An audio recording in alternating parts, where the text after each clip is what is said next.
Olivier Pellerin, bonjour. Bonjour. Alors, votre collectif alsacien pour la promotion du commerce équitable a décidé de profiter des élections pour sensibiliser candidats et électeurs au commerce équitable.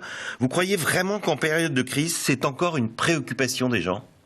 Au contraire, une préoccupation encore plus importante en période de crise parce que c'est le moment de faire des achats ciblés, des achats importants.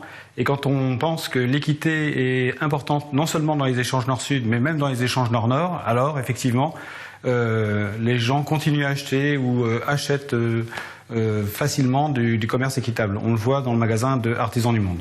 Alors vous avez interpellé les candidats des 10 principales communes d'Alsace pour leur demander de prendre des engagements en matière de commerce équitable.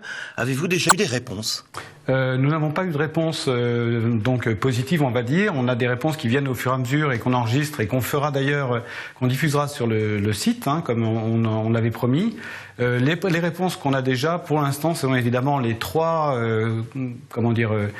communautés communes qui ont déjà adopté les territoires de commerce équitable. Alors je les ai notés, c'est Salles, Saverne et Ungersheim. Alors justement, ces trois communes, vous dites elles vous ont suivi et que vous les accompagnez dans leur démarche. Mais quels sont ces engagements qu'on peut prendre quand on est un maire d'une commune ?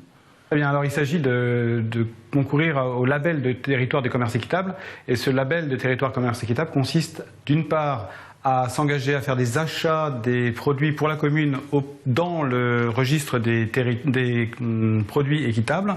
D'autre part, à promouvoir l'éducation au commerce équitable dans le cadre de la commune et de susciter des associations, de susciter un accompagnement des gens qui veulent s'engager dans cette dynamique sur la commune. Donc on va dire qu'il y a en gros trois grandes têtes de chapitre qu'il faut assumer, qui sont vérifiées et qui donnent lieu, comme c'est le cas pour les communes qui y sont déjà, pour les trois communes qui sont déjà, qui donnent lieu à un renouvellement.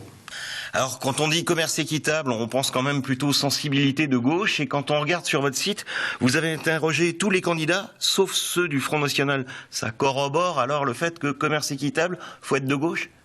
Disons qu'il est plus facile effectivement d'être de cette sensibilité de gauche pour être dans le commerce équitable. Le commerce équitable a pour vocation de devenir de plus en plus un commerce équitable nord-nord, c'est-à-dire par exemple pour permettre aux producteurs locaux de pouvoir vendre des produits à un prix qui ne les appauvrisse pas, qui ne les rende pas, qui ne les accule pas à la misère. Donc le modèle nord-sud doit être appliqué au nord-nord. Et par ailleurs, bien évidemment, l'Alsace est bien placée pour la transformation des produits qui viennent des pays du Sud. Donc, même si le Front National n'a pas été concerné, il est certain que la préférence nationale est bien présente.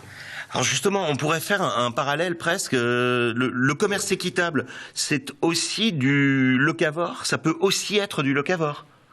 C'est ça, sauf que évidemment le local n'est pas une garantie d'équité, mais que le modèle qui a été mis en place et élaboré sur le Nord-Sud, nous voulons évidemment l'appliquer au Nord-Nord. C'est déjà le cas dans certains produits. Pour ne prendre que l'exemple de l'association dans laquelle je suis, nous vendons par exemple, et pour commencer, de la tapenade, et tous les gens qui connaissent les produits éthicables, eh bien connaissent par exemple les lentilles et puis d'autres produits qui viennent effectivement de France. Donc nous voulons étendre le modèle nord-sud au modèle nord-nord. Par exemple, que penser de ces producteurs de lait qui vendent à perte et tellement d'autres qui se plaignent de vendre à perte parce qu'ils sont pressurés par un modèle qui globalement est inéquitable, que ce soit dans le nord-sud ou que ce soit dans le nord-nord. Olivier Pellerin, merci. Oui, merci.